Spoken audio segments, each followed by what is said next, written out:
Welcome back. You're still watching The Globe, and we continue to unpack the State of the Nation address delivered by the President a little earlier this evening. Now, rights groups and activists are calling on government to ensure that all municipalities fulfill their constitutional mandate to provide basic services to everyone in South Africa.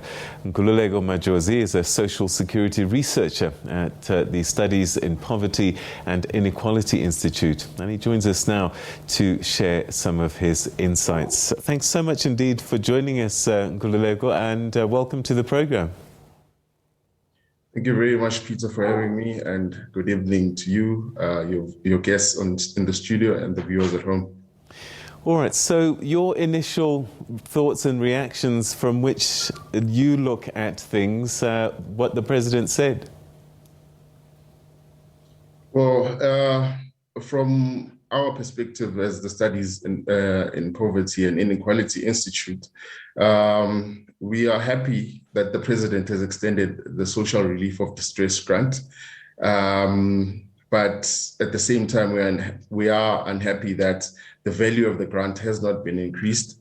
Currently, the 350 rands, which is the value of the SROD grant, is only 56% of the food poverty line of 624 rands, which means it cannot, as it stands, allow people to spend on the basic food necessities that they need for the month to survive.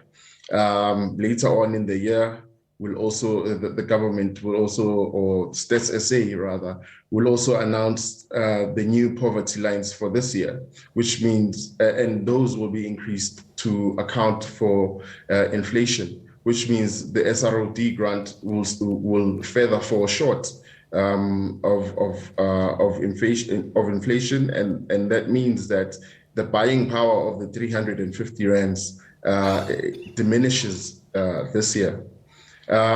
Also quite disappointed that there was no commitment or firm commitment to the implementation of a basic income grant. I've been following the conversations there in studio, and it's quite unsettling that popular myths around the basic income grant or grants in general keep on being peddled. I heard the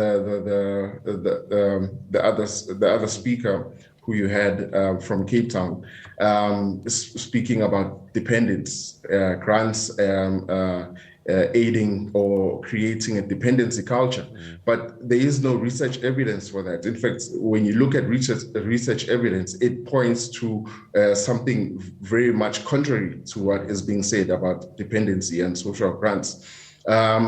In fact, the ILO, the International Labour Organization, just in December released the World Social Protection Report. And it shows that countries that invest a lot in social protection systems and social security systems are more equal in their societies, and they're able to cushion their populations during times of crisis like the COVID-19 pandemic. Especially countries, Nordic countries, Scandinavian countries, where there's a lot of money that is spent on social spend. And you find that those countries are much more equal. But on another note, in terms of the basic income grant, we as SPI last year conducted research on basic income grant pilots that have been conducted across the world, testing the efficacy of basic income support for reducing poverty and fighting inequality.